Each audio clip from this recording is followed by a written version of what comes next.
বই আমরা কেন পড়বো? আমাদের নিজেদের সেলফ ডেভেলপমেন্টের জন্য, আত্মবিকাশ বা আত্ম উন্নয়নের জন্যই কিন্তু এই বইগুলো বেশি বেশি পড়া দরকার। বইয়ের সাথে আমাদের অ্যাটাচমেন্ট বাড়ানো দরকার। আর মুসলিম হিসেবে তো এই দায়বোধ বা দায়িত্ববোধ আমাদের আরো বেশি, কারণ কোরআনের সর্বপ্রথম যে নির্দেশনা এই মানব সভ্যতার প্রতি সেটা হচ্ছে পড়ো, ইকরা বিসমি রাব্বিকাল্লাযী খালাক। তো এই কারণে আরব স্কলাররা একটা চমৎকার কথা বলেন। ওনারা বলেন যে নাহনু উম্মাতু ইকরা, আমরা হচ্ছি পড়ুয়া জাতি, দ্য নেশন অফ রিড।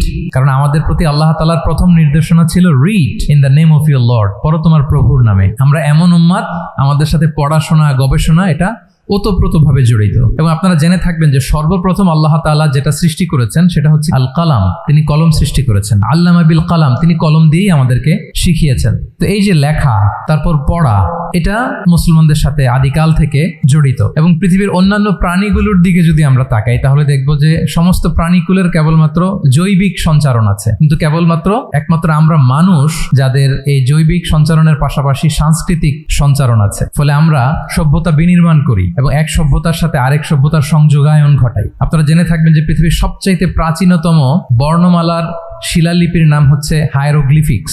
প্রাচীন মিশরীয়দের হাতে পৃথিবীর সবচাইতে প্রাচীনতম এই বর্ণমালার লিপি পাওয়া গিয়েছে। তো সেখানে তারা সেই প্রাচীন কালের পাহাড়ের ভেতরে, মরুভূমিতে, মাটির নিচে পড়ে থাকা ওদের যে হায়ারোগ্লিফিক্স, অক্ষরগুলোর যে শিলালিপি, এগুলো তারা ওখানে নিয়ে এসেছে। এটা হচ্ছে বর্তমানে আমরা যে ইমোজি ইউজ করি মোবাইলে, এই ইমোজির ক্লাসিক ভার্সন বলা যায় আর কি। অর্থাৎ সংকেত দিয়ে, চিহ্ন দিয়ে, বিভিন্ন আকার আকৃতি দিয়ে মানুষের মনে ভাবকে প্রকাশ করা। তো সেই প্রাচীন কাল থেকে মানুষের এই অভ্যেস ছিল, মানুষ লিখে রাখতো, এক সভ্যতার সাথে আরেক সভ্যতার এই কানেক্টিভিটি হতো, সংযোগায়ন হতো, এবং এটা লেখা এবং পড়ার মধ্যে দিয়েছিল। তো এজন্য এমনিতেই তো আমাদের নিজেদের আত্মোন্নয়নের জন্য পড়া উচিত, আর মুসলিম হিসেবে এই পড়ার অভ্যেসটা আমাদের আরো বেশি বেশি বাড়ানো উচিত। কারণ আমরা যত বই পড়বো আমাদের থট তত আরো রিশেপ হয়, আমরা ভিন্ন দেশের লেখকদের সাথে পরিচিত হতে পারি, ভিন্ন সভ্যতার সাথে সংযোগায়ন করতে পারি। এবং যে ব্যক্তি যত বেশি বই পড়ে তার মস্তিষ্ক তত বেশি সচল থাকে, আমরা জানি। চিন্তা শক্তি শানিত হয়, কল্পনা শক্তির সক্ষমতা বাড়ে, এবং এই যে ডিপ ফোকাস যেটা আমরা এখন খুব মিস করতেছি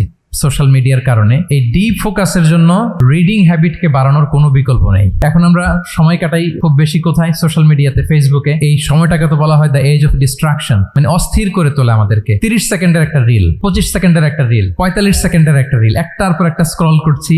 র্যান্ডম পৃথিবীর বিভিন্ন ইনফরমেশন আমার মাথায় গ্যাদার করতেছে, ধীরে ধীরে আমাকে অস্থির করে তুলতেছে। সো আমাদের যে ডিপ ফোকাস, আমাদের মনোযোগায়ন, এটাও কিন্তু আমরা হারাচ্ছি। সো আমরা যদি আমাদের মস্তিষ্ককে কর্মক্ষম রাখতে চাই, আমাদের কল্পনা জগৎকে শানিত করতে চাই, আমরা যদি আমাদের ডিপ ফোকাস বাড়াতে চাই, তাহলে বই পড়ার কোনো বিকল্প নেই। সো আমরা যেন, সম্মানিত সুধী মণ্ডলী, বইয়ের সাথে আমাদের অ্যাটাচমেন্টকে যেন আমরা বাড়াই।